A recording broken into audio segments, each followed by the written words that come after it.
Evening, everyone. Welcome back to the Leeds View for the match reaction, or the instant match reaction for Brentford 1, Leeds United 1. A result I think most people would have taken before the game. Brentford with the fourth best home form in the league this season. Leeds was the second worst away record. So on paper, it looked like it probably being very much in Brentford's favour. We saw the last three games against City, Chelsea and Liverpool. Our expectations probably went up a little bit.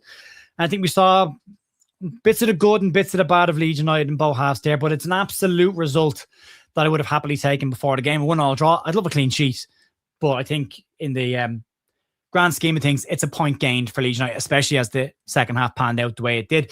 I thought first half, Brentford probably the better side. Leeds probably showed a little bit too much respect, sat off a little bit too much, sat deep. Second half, we saw what Leeds can do when they press high. They looked far better, way more aggressive, moved the ball a lot quicker, looked way more dangerous. But even in saying that, Leeds still created probably the better chances in the first half, albeit half chances. Second half, didn't create probably as many chances, but had an awful lot more of the ball and definitely pushed Brentford back an awful lot more. So two halves again for Leeds United. We really haven't seen Leeds put full 90-minute performance together. Chelsea, you could argue. Everton, Newcastle, you could argue that as well. But they did enough. They went behind, showed really good character to get back and to equalise. And as I say, I would very much have taken a point before the match on the road, especially in London, especially with Brentford's home record and our away record. Dominic Calvert-Lewin also talking point for fifth goal this season, fourth goal in 4 games, and Leeds now unbeaten in 3, which is important and is needed to be said, because there will be some disappointment of how that game went, but it means that we're now 3 points ahead of West Ham.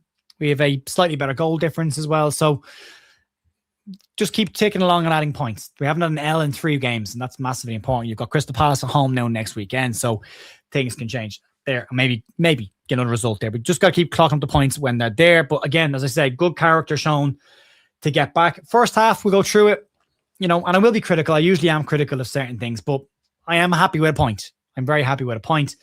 Would I have been happy with 3? Yeah. Do I think we could have got 3? Yeah, I do. But that's personal preference. It's not necessarily the reality of the situation. But the first half, we start off with the team sheet. Great to see the 3 at the back again. If nothing else, we concede less goals and we concede less chances. And we limited Brentford to very, very little in that first half. I have no issue with seeing the change in formation in the second half if Leeds need to push forward. It's worked quite well. And again, it just goes back to that tactical flexibility that we want to see from the manager. Slightly more reactive today than he has been in previous weeks. But then you can look at the minutes of the substitutions and then look when the goal was scored and say, well, he reacted to the goal. He was getting the substitutes ready before the ball went in the back of the net. So unfortunate with timing more than a deliberate decision at that point. But yeah, team sheet wise, it was a 3-5-2 up against the 4-3-3. I thought we were set up well to push on against them. I didn't think they had a huge amount. We limited them to very little. They passed around their own half quite a lot. You can see the momentum graph, the difference in the first and second half. And Brentford, as much as having loads of the ball in the first half, I think at one point they had 80% possession in a 10-minute spell between the 10th and the 20th minute. They didn't do a huge amount with it. Leeds really did limit them to an awful lot. And then the second half, Leeds came out of the blocks. And that first 10 minutes of the second half has been a problematic area for Leeds United all season. And we needed to see a much better start. It was finally addressed in the pre-match press conference leading into this game as well. And they clearly looked at it because Leeds came out of the blocks in the start of the second half, all guns blazing, and it was a really strong start. We put it up to them, we pushed them back, we created some early chances, and it was far better from Leeds United. And that is the Leeds I love watching this season. The more aggressive, the more front foot orientated side that sit on top of them, don't let their kick outs be passed out short. Like we had 3 players on the edge of their 18-yard line for their goal kicks in the second half versus the first half where we sat off and just left DCL on his own up there. It was great to see it. Clearly a decision was made. Contain them in the first half, get at them in the second half. And if that was the plan, if Daniel Farke went in with the plan for this game to just stifle them in the first half, and there might be a reason for that, but then go at them in the second half. So far this season, Brentford have been a far more comfortable side at home. Funnily enough, when the opposition has the ball, Brentford like the opposition to have the ball, and then they like to pick them off on the breaks. They've got players that can do it. They've got some good midfielders. Jensen's a very good midfielder. Damsgaard, who came on, made a difference for them when he came on. Leeds making the decision to let them have the ball might have been a deliberate decision to kind of stifle how they would ideally like to play. I don't like looking at it. It's not my preferred style. But if there was a reason for it, Leeds went in 0-0 at half time. Job done at that point. And then you want to start the second half fast, and we did. And the goal against, again, is a similar goal against. But again, it's not a defensive issue. It's a midfield issue. Anton Stack, for some reason, is tracking Jordan Henderson's run perfectly until he hits the 18-yard line. And then Stack stops and lets Henderson continue, and he gets a shot. Now, you can argue whether it's going to hit the post or just nip in or just nip wide, and Bial sticks a toe at it. Yaka Bial isn't to know. He has to put a foot out and takes a little touch off his toe and goes in the corner.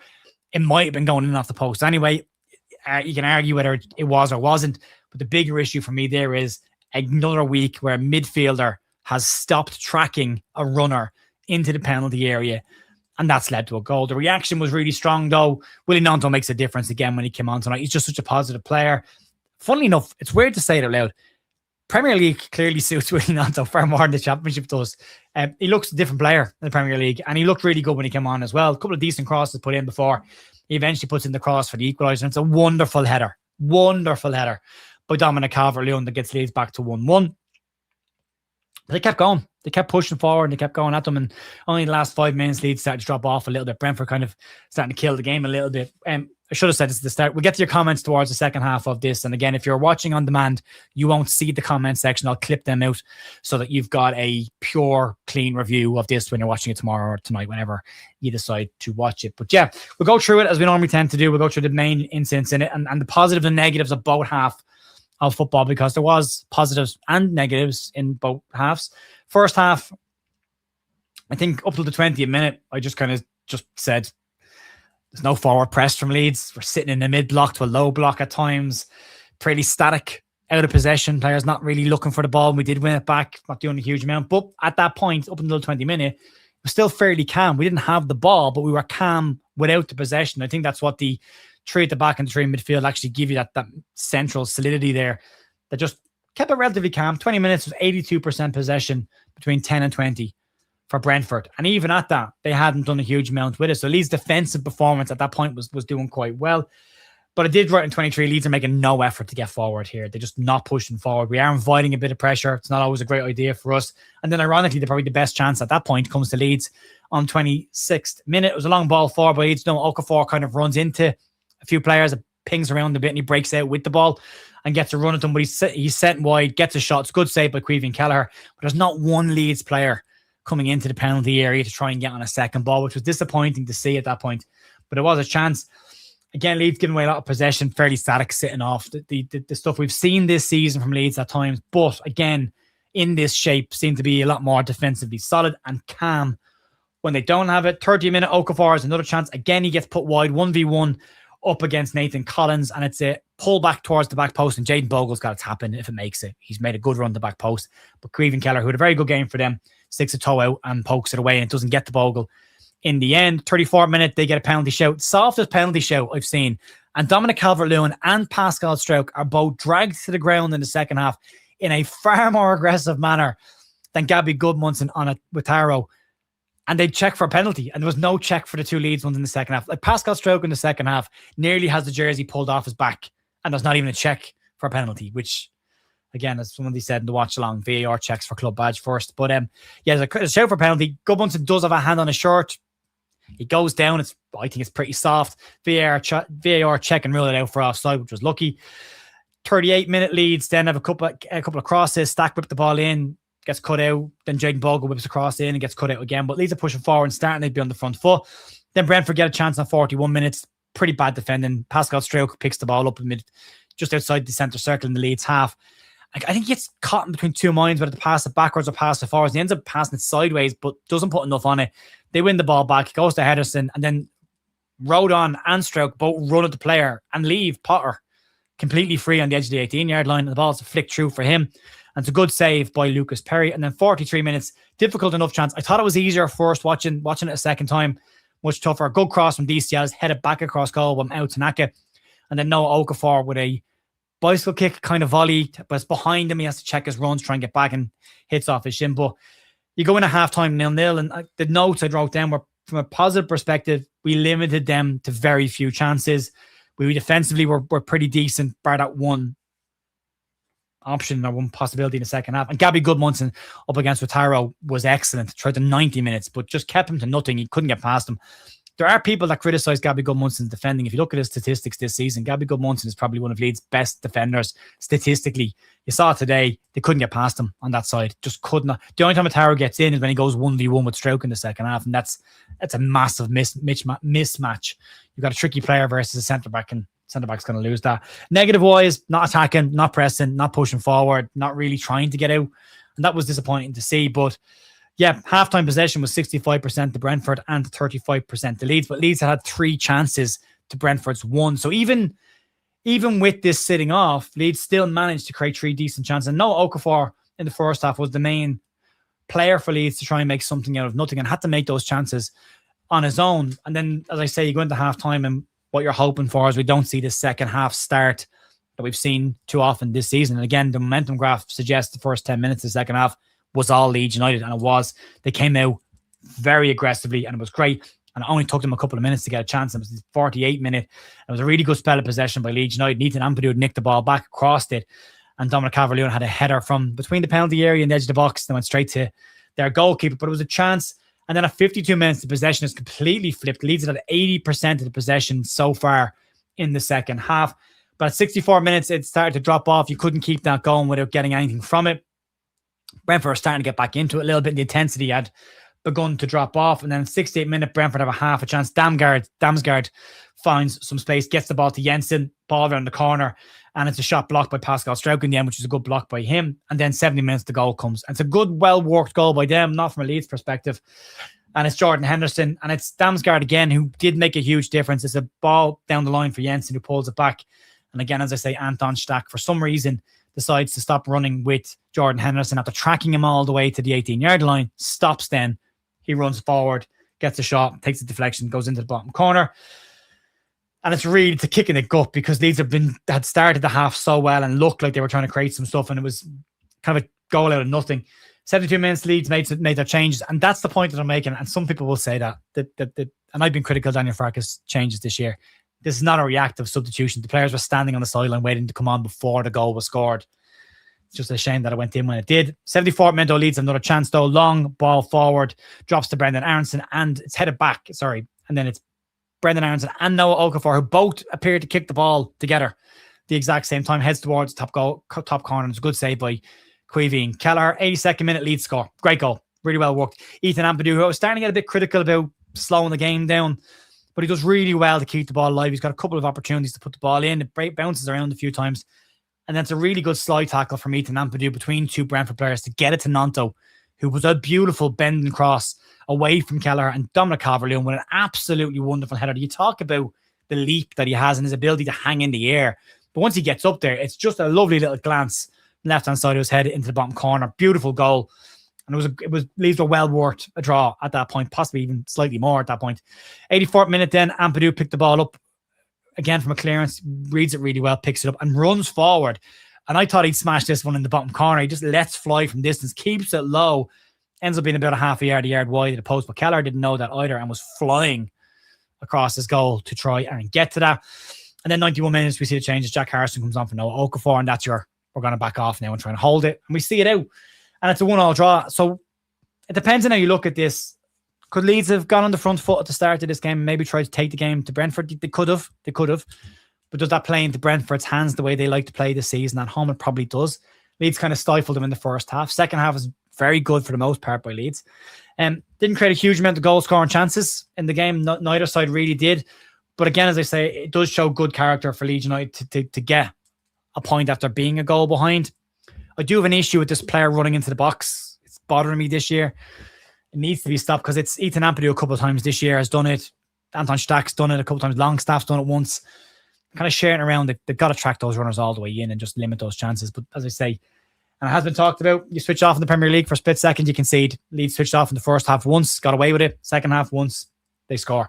So it is something they need to keep an eye on. But ultimately, they got back in it and managed to get a point. And I'll take that point every single day of the week. I wanted Leeds United to be tougher to beat. I wanted Leeds to be able to pick up points 3 games in a row without a win, 16 points. We picked up 5 of those in the last 3 games, which is nothing to be sniffed at. And as I say, Brentford still only 4 points ahead of us.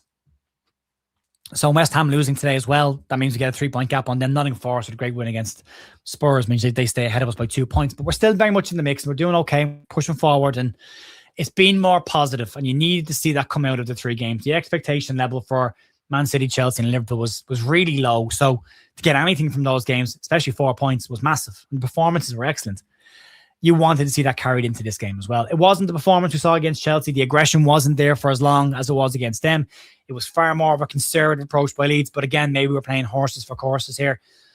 I would personally, and it's only a personal preference, I won't criticize anybody for it. I think Leeds are much better when they press high and press fast and get at them and play higher up the park. Maybe you play into the opposition's strengths if you do that at times. And yeah, we got a bit of flexibility from Daniel Farke today as well. We got to change. We needed the changes to come on a little bit earlier. If the goal hadn't gone in when it did, you never know. Could be walking away from the G-Tech with 3 points for Leeds. But not to be, but we'll take the point. We'll go through the players real quick. So just to go through the performances. Perry in goal, makes the saves he needs to make. Nothing spectacular from him today. Unlucky on the goal. I don't think it's his fault. It's definitely not his fault. 3 defenders. I thought Pascal Stroke playing out from the back was fine. Defensively got caught in behind a few times. That tends to happen. In the 3, he's got that covering from Bial. I thought Bial was very good from a sweeper perspective. Cleaning up when he needed it. Won all of his headers. Was solid there. Joe Rodon. Again, I said this a couple of weeks ago. In this system, Joe just kind of goes around about his business quietly. He popped up a couple of times today as a right winger at times and was looking at the crossballs in. So I thought he was decent. Jaden Bogle and Gabby Goodmunson were excellent today. I thought for me, SofaScore ranking over here, by the way, which is an algorithm ranking, won't give it to Gabby Goodmunson. But I thought Gabby Goodmunson was Leeds United's best player. Going forward, creating chances, as well as keeping Ouattara to literally nothing. I don't think he'll pass him once at all. Interesting to see how many of his duels he won. Midfield 3, a bit passive, a bit sit off. That could be a decision. Mark saying that Perry's kicking was atrocious. When you're kicking long, Mark, and you're aiming for one player, it's not going to be great. It's just the reality of it. The question is, are we winning the second balls? And I thought in the first half, we won a few of them. Second half, we won far more second balls, which is what you want. If you're not going to win the first one, win the second one. Even if they win the header from a kick out, doesn't matter as long as you clean up the second ball, which I think we did a point today. But the midfield 3, yeah, a bit passive, a bit static. I don't think Outanaka was given the license to get forward today. I think there was a decision made to sit in a bit more compact and maybe defend a little bit more. I think he's better when he's given the freedom to play, but it was what it was.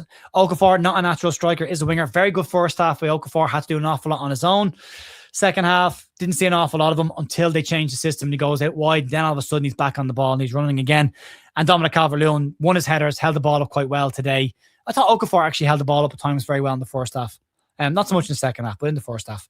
And then Calvert-Lewin does really well for his goal. Subs, Nonto makes an impact. Brendan brings energy, ran around, pressed a bit, won a few tackles, won a few free kicks as well. James Justin only came on for a couple of minutes, but still pretty solid. Harrow got nothing past him either. So in general, it's a fine game. I think 7's all around for everybody. Gabby Goodmunson, probably an 8 for me. But yeah, again, as I say, I don't have a huge amount of huge problem with it today. But Sky gave man the match to that old bloke, Henderson. Yeah, Gabby Goodmunson was the best player in the park for me. Just was excellent. Vegas saying that these substitutions are probably 5 minutes too late. Possibly were. But I do think they were trying to get them on before the goal. And I'm not just going to pile on manager. I've been critical of Daniel Farke when I need to be critical of him. I'm not going to pile on today because I think that's just situational. I think the players, they were standing there ready to come on. Then the goal happens. And then the next stop and play is the goal. So then the players come on. It looks like a reactive change. But I think he was trying to get them on. Their goal came on the set. Well, it's the 70 minute, isn't it? Yeah. There's the same old. Okay. We can criticize that part because it's a 70-minute change. But outside of that, I don't think it was because of the score. But yeah. Overall, though, look, it's another point. It's 5 points in 3 games. It's unbeaten in 3. We keep going forward. It keeps the momentum. It keeps the form in a positive way. It's a point on the road, which they'll be very happy with. I'm sure Daniel Farke will be delighted with a point on the road. And we should be as well. It just keeps us moving in the right direction. There's got to need to be players brought in January. There's no doubt there's more quality needed in certain areas. But yeah, ultimately, I would have taken 1-1 at the start of the game. I'm happy to take it at the end of the game, considering how it went. But yeah, you can let me know your thoughts in the comments. If you're watching on audio, if you're listening on audio, give us a channel review and you can put a comment as well. And if you are watching on YouTube on demand, you won't see the comment sections that we've actually just finished. I've cut them out for the clean review. But you can give us a like, a hype, and a subscribe, and you can stick your comments down on the game below if you want to. Outside of that, folks, that'll be it for me today. Back Monday morning for the Leeds United news. Enjoy the rest of your weekend, and I will talk to you soon. See you later. Bye.